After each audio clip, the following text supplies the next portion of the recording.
Yung problema talaga ng Pilipinas, alam nyo, corruption talaga. Corruption talaga.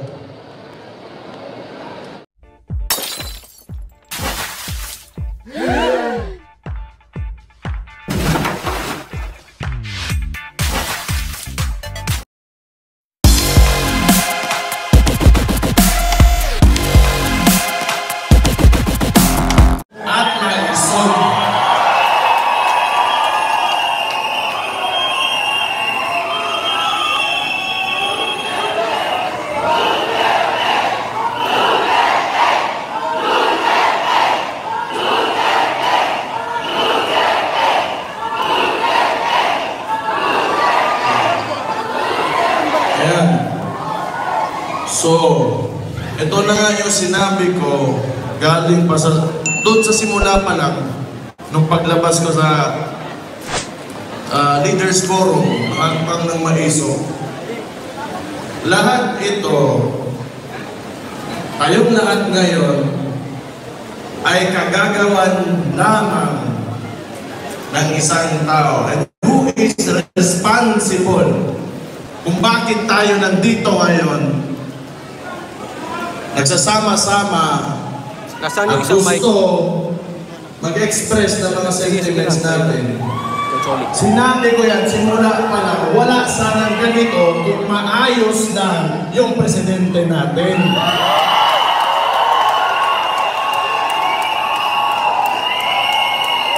Pero, nagulat ako ngayon kasi walang mga dump truck, walang mga dump truck.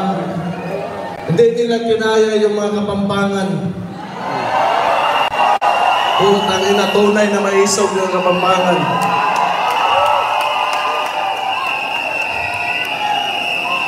Pumunta kaming Dumaguete, bigla na may mga dump truck. Simple lang naman yung hinihingi namin.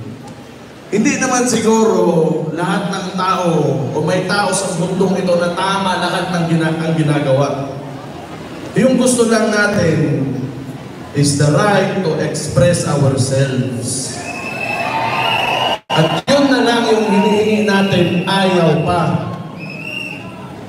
Baka ang sunod yan, hindi na tayo pwedeng huminga. Lahat bawal, no? Ano bang problema talaga naman? No problem. It's a very confusing administration. Actually, sa totoo lang. Hindi ko maintindihan yung mga kilos o mga ginagawa. Parang ako mayor ako ng Davao. Ako si Sebastian Duterte, yung mga hindi ako kilalahan. Ako yung mayor ng Davao. Ngayon,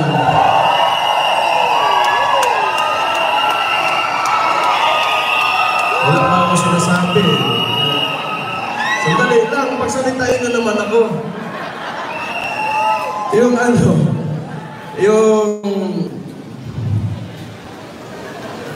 kaya ganito ako local executive ako. Siyempre, alam ko yung concerns ng mga barangay namin, yung mga communities. Ang problema, dahil siguro, kasi nagsasalita nga ako, not really against, but I'm just pointing out, tinuturo ko lang naman yung yung mga kailangan ayusin. Kung tingin nyo against ako, hindi wala akong pakialam. If you take it, negatively, wala akong pakialam. Pero hindi pwede na hindi tayo magsalita.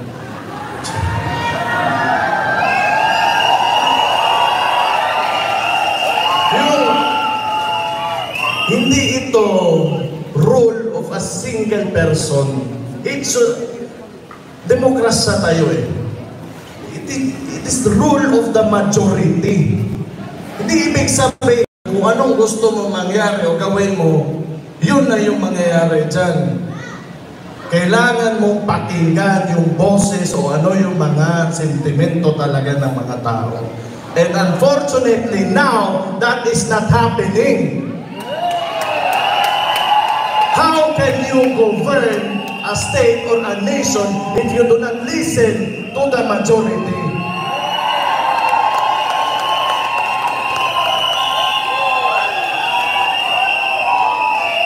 ang style nito, ewan ko lang, ha? Pero, teorya ko lang. Palagay ko, siguro, ang iniisip nila, kasi matagal to nag-upo, yung pamilya nila eh. 20 years, more or less 20 years yan, yung tatay niya, nagkaroon tayo ng authoritarian regime. Siguro, may gusto talaga to na maibalik yun. Kasi sa ginagawa na ngayon, hawak nila lahat. Ito mainstream media, wala na yan. Wala, bulok yung Wala na yan. media. Bulok. Lahat ng formula na ginagawa nila before, they are attempting to do it now. Noon, siguro, 1970s, magagawa mo yan. Walang social media, and you know, mga tao, medyo, hindi, mahirap yung connectivity. O ngayon,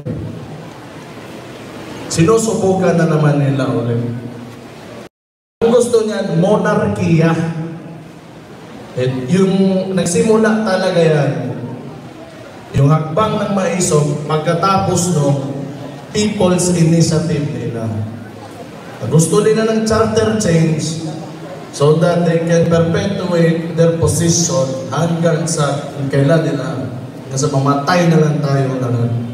Ayaw nang bumaba.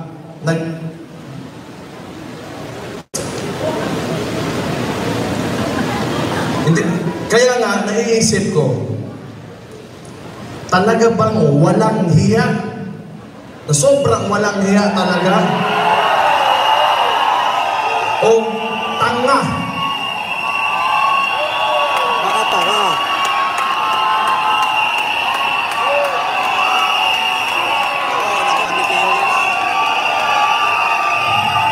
Kung gusto nila na sila-sila lang, sabihin na natin, marami naman paraan yan.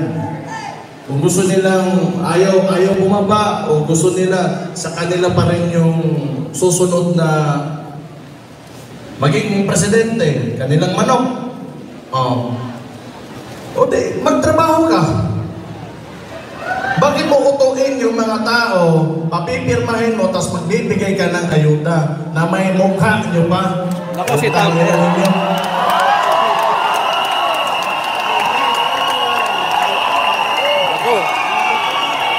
Minura si Bastet. Ay, minura si... That is also one reason kung bakit... Yung mga bayaran ni Tamba. Iyak. Because I do not agree. Mga bayaran ni Tamba. Iyak. Yung traditional politics talaga. I'm sorry kung maraming matatamaan. Ako, mayor man din ako. Andun yung picture ko. But it's time for us to move on. Hindi ibig sabihin, may bigas yan, nandyan yung mukha mo, sa kanya yan. Pera ng tao yan.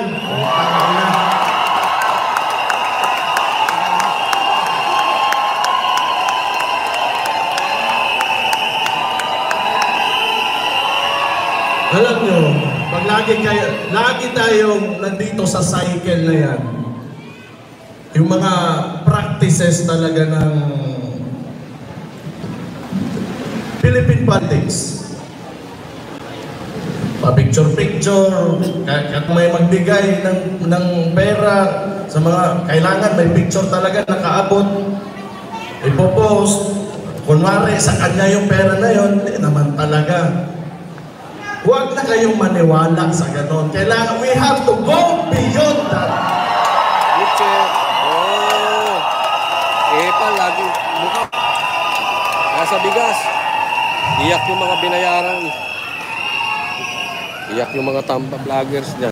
Pero palagay ko ngayon, parang nahiya, nawala na yung mukha ni... Nahiya rin. Hindi nakasya sa Meron bigas. din palang hiya. Kasi yung picture, napakalaki before, ngayon maliit na lang. Oh. At least, maliit na lang. Utang ina.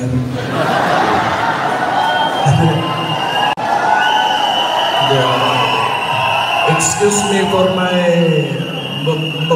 bibig ko. Ano lang expression na yan. It's a frustration actually. That's why. Dapat ito lang talaga, balik ako sa People's Initiative. Utuin mo yung mga tao. Kasi yung takbo pa ng... may Senate hearing man yun. Senator Amy Marcos was there. Nakita talaga, may findings talaga na nangyari yun. Na niloloko nila yung mga tao. Sa dami mong problema and you know, the opportunity that you have being a head of state, president, you know, like a couple of people who are in the highest places in government, positions in government. Ang dami mong pwedeng ayusin. But your unang-unang mong priority is magpatagal lang. Wala pa ka magpakita ka naman ng kahit may ginawa ka lang. 40 minutes eh. So bago matapos yung... Ako na. Wala talaga. Pag natapos ni Mayor. Tingin nila, yung buhay ng Pilipino, ganun lang kadali. Na parang monarkiya talaga. Gusto ko, today, I will become the king. This lady will become the queen and all of, you know, nasa lahat ng baba namin, kontrolado namin. Sira ulo, putang.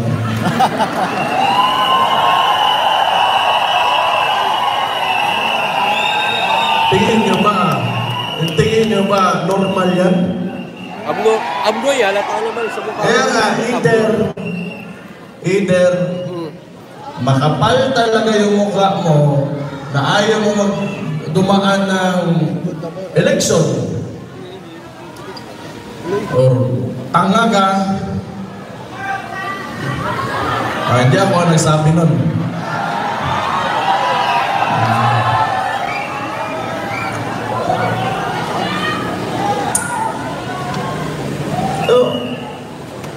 Tapos ngayon, siyempre pumalag yun kami.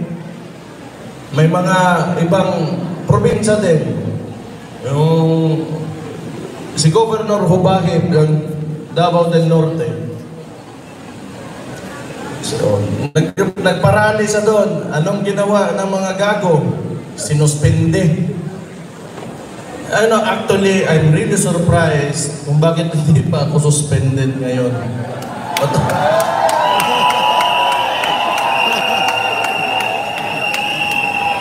Yun. Hindi nila alam siguro tama ba, mali ba, tama ba. Pero okay lang din. Kung i-suspend nila ako, okay lang. Libre yun na bakasyon. Yung mga anak ko, mapasal ko, wala ko iisipin. Hindi na ako mag-take ng leave.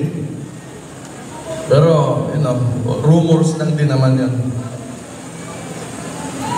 Sinuspende nila si Governor Hubahib pagkatapos ng hagbang ng maiso. 私の好きなものを紹介するよ。私が好きなのは愛犬のマリオくん。 Kasi hindi sa kanila hindi pwede na magsalita ka. Hindi pwede na may ibang tama or may punto ka. Kailangan sila lang yung pwedeng, sila lang yung tama lagi. Saan yung utak nito mga to?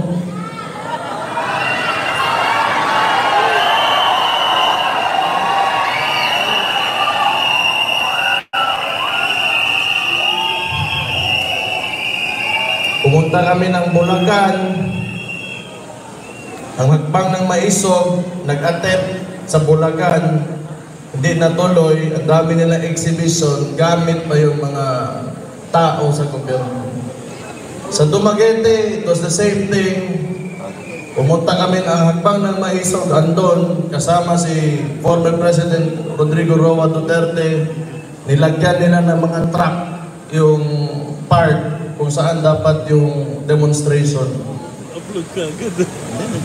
So, bakit ganun ba kasupot talaga yung mga galawan ng mga to? Hindi na lang pwedeng hayaan na lang. Maglaro lang kayo ng patas. So, matotal, wala man talagang masasaiyo ang lahat nitong mundong ito. Walang ganon. Walang ganon. Eh, kung sabihin mo, napakagaling mo, may isa talaga, dalawang tao dyan na will disagree with you. Eh, hindi pumapasok sa utak nila. Kaya nga, hindi ko sobrang extreme yung thought process ng mga tao na ito.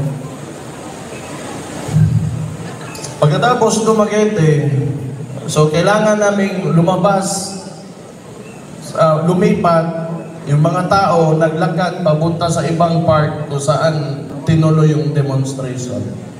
So pahihirapan katalaga nito nila. Pagkatapos naman, yung malala sa Tacloban, ginawa nila, naglagay pa rin ng ano,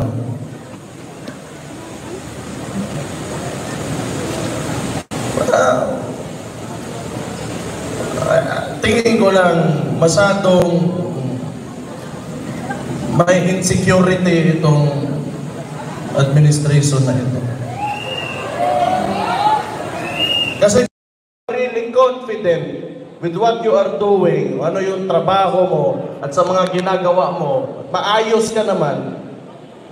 So, bakit mo pipigilan yung mga ganitong klaseng activities? Wala naman, no harm done. Nagsasalita lang naman, and it is our constitutional right to express ourselves. Eh, siguro may ano yan. Ewan ko lang, hindi ko lang talaga alam. Kasi hindi rin naman talaga itong si BBM, yung klase ng presidente na he will address, you know, like current issues. Napansin ko lang, pinipili niya lang. And it's, you know, a lot of this, itong nangyari dito, alam ko yan, kay mayor ako. Isipin na lang natin, nasa isang barangay, may nangyayari na ganito. Then, it will be my responsibility and part of my job. Kung tatanungin ko, what is the problem? Paano natin ayusin yung problema na yan? Paano natin para matapos na lahat at mapayapa tayo ang lahat? Pero wala akong makitang attempt from this administration na gawin yun. All they do, pagkatapos ito, marami na naman yung mangyari sa Davao. Katulad nung, ito talaga. Ako, mayor ako. Ayaw ko yung mga tao sa Davao, bangag. Ayaw ko ng drugs, di ba? Nako. Ayaw ko ng mga tao doon kumakain ng sabo. Sino bangag? Ano dyan. So, you know, wala naman talagang sinabi ko, I declaring war on drugs. This city is against drugs. O anong ginawa nila? Nirelieve nila 36 ka pulis. Gusto na wala naman ako inutusan. Gusto nila kasi drug addict.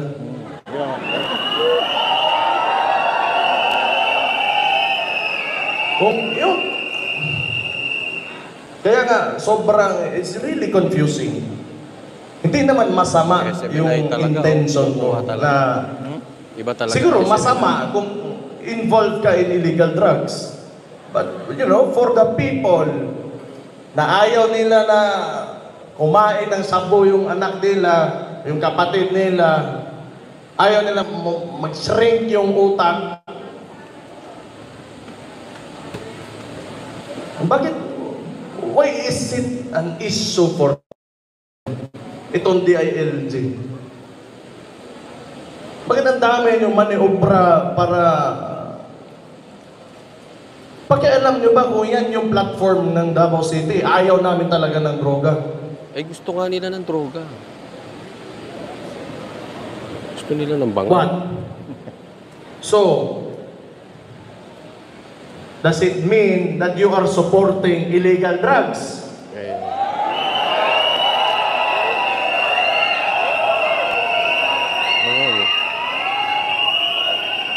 Yung the declaration on war on drugs is because I am concerned of the welfare of the Davaoenos. Tapos gusto nilang barahin, sira ulo.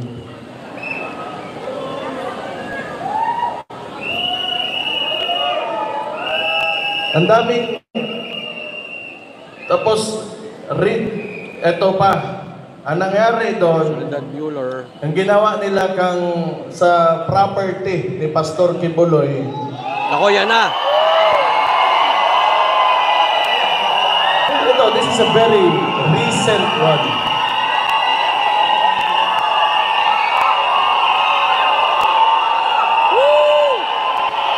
Makinig kayo, dali lang.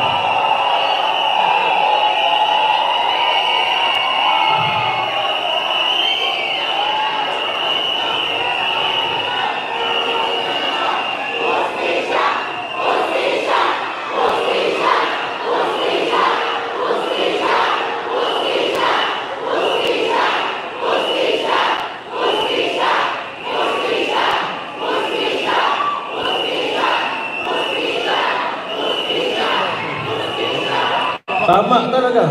Yan ang wala talaga sa Pilipinas. Hustisya.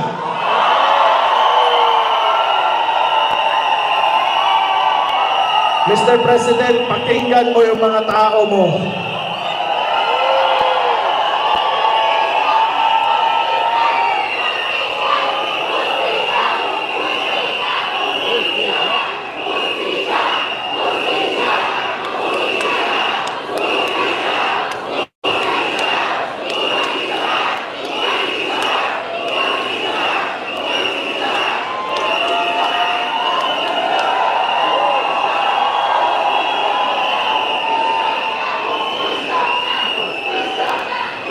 Ayan.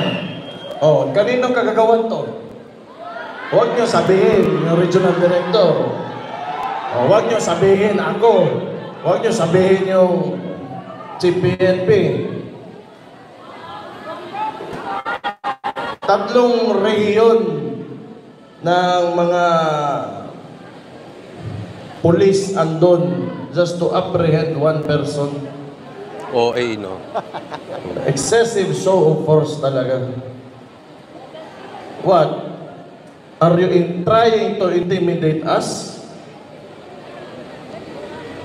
Mahiya naman kayo, putang ina nyo. Ang mga tao ang naglagay sa inyo dyan.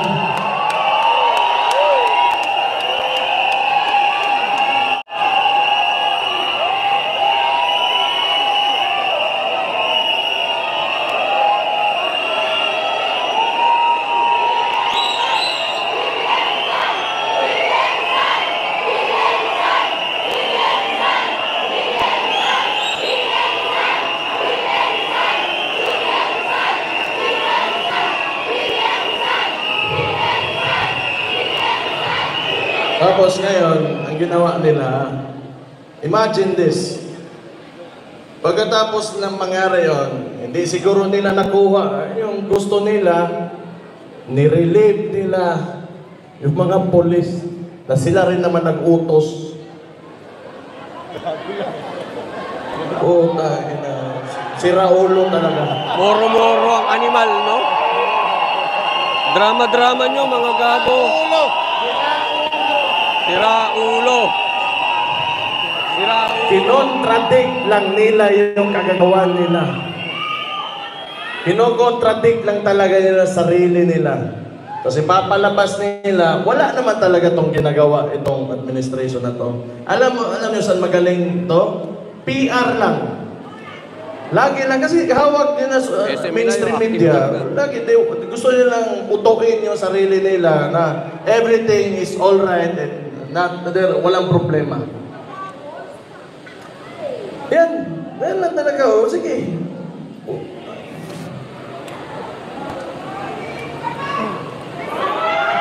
Tapos gusto pa ng...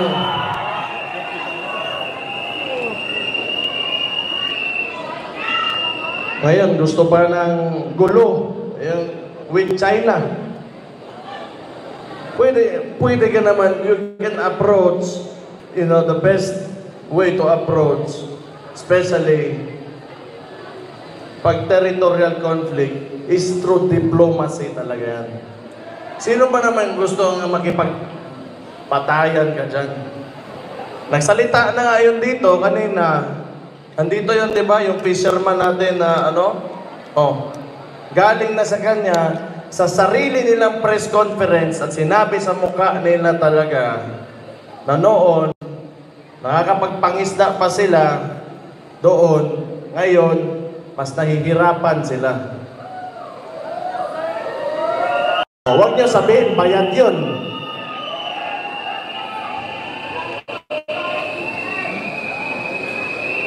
Kailangan Ready ka na. After basket.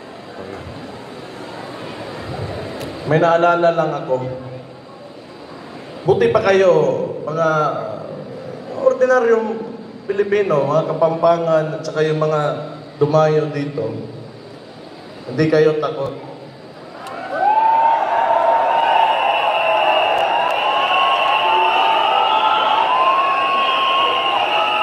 Pero, tingnan natin yung Congress natin ngayon at yung Senado.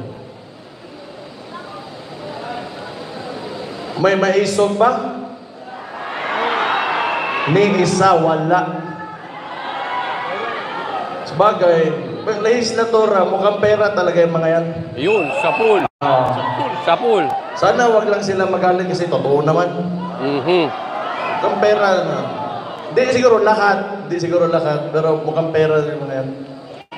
Kasi power, the legislative body is the power of the purse. Diyan dumadaan lahat ng pera eh. So, lahat ngayon, soft projects, katulad ng isang, may video, sa Davao, sa Digos, may binigay na ayuda, kinuha ng barangay yung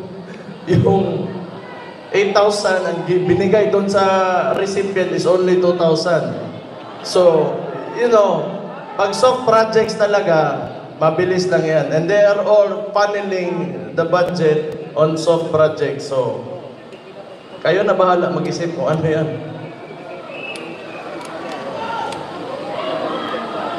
Ikaw, Bongo.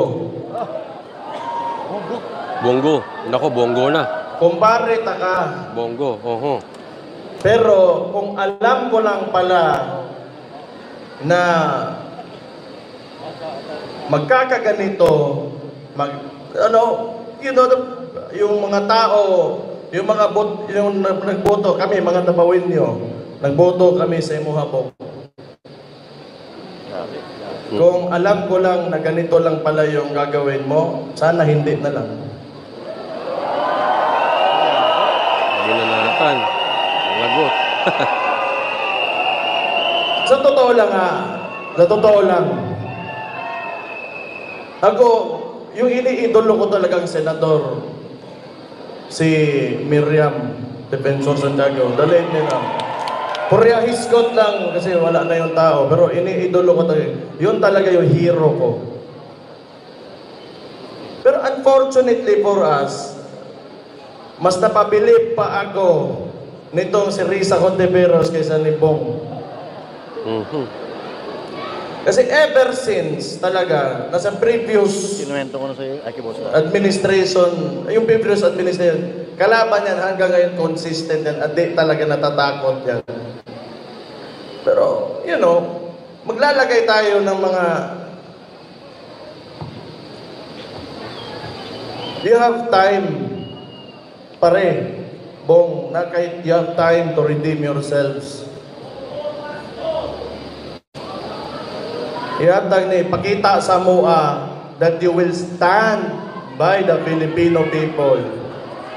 Show your love, yung pagmamahal mo sa bansa na mas umaapaw pa kaysa sa pagmamahal mo sa sarili mo. Kasi hirap na yung mga tao ngayon.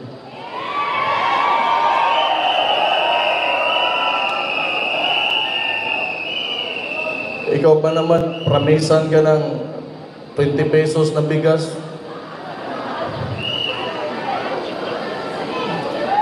Typical na ano talaga, textbook na scam. Wala. Ano talaga, pangloloko lang talaga nakikita ko. Abuse of authority, lahat ng pinapakita ng administrasyon na to is not a good example, for our current leaders and our future leaders. Kung yan yung pinapakita na ugali, kultura, and ways of handling government, then sorry. kawawa naman yung Pilipinas talaga. Kawawa naman. Sana naman matapos na tong yung practices ng mga trapo talaga. Nakakapagod na rin. Sa tagal na panahon, yung problema talaga ng Pilipinas, alam nyo, corruption talaga. Corruption talaga. Magandang gawin, naiisip ko, ibalik mo yung death penalty, isama mo yung corruption, plunder, bribery.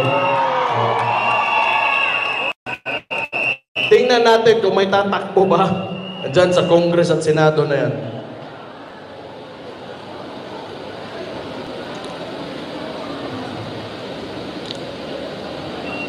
Kung nakikita nga, mga elected officials, ikaw yung boses ng tao eh. And you're in a national position. And you should be saying something. Especially when it's very clear, kitang-kita na ng lahat, the atrocities of what the administration is doing. And you should say something. Wala, di tayo na lang. Kaya pa?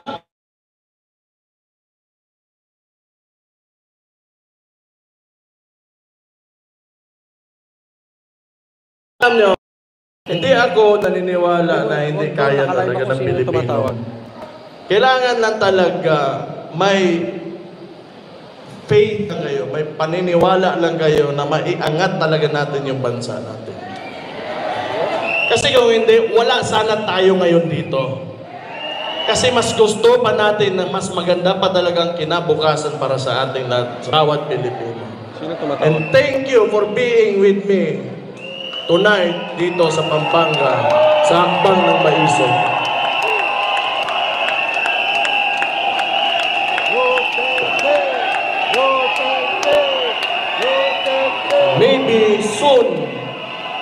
Maybe soon, yung mga anak natin, yung mga our grandkids, yung mga apo natin, they will be living in a better Philippines, na mas maganda, mas maayos, mas maligaya na Pilipinas. So, salamat for being with us sa Hakbang ng Maisog. Ituloy nyo lang. We share the same sentiments. Gusto natin ng maayos na kinabukasan at may seguridad para sa mga susunod sa atin. The future generation. Yun talaga yung mahalaga. Someday, hindi na nila pagdaanan pa yung mga dinadaanan natin yan. We should give them, better problems than what we have now. And I think that is the ultimate goal and our ultimate responsibility as parents and as elders sa bansang ito. So, kailangan sama-sama talaga tayo, united tayo with one cause. Si Dada. Na wala sa labas. At isang paniniwala na makakamit natin mas maliwanag at mas progresibo, magandang Pilipinas pagdating ng panahon.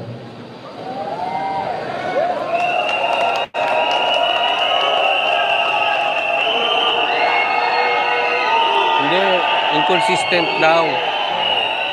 Ano daw? Ako, Inconsistent. Kasi buti pa si Risa Ontiveros. nagkakaroon lang din ako ng pag-asa dahil nandyan din kayo.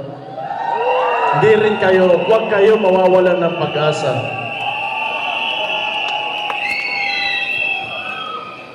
Okay na yun. Tama na, marami pa magsasalita. Pero, you fight for your country.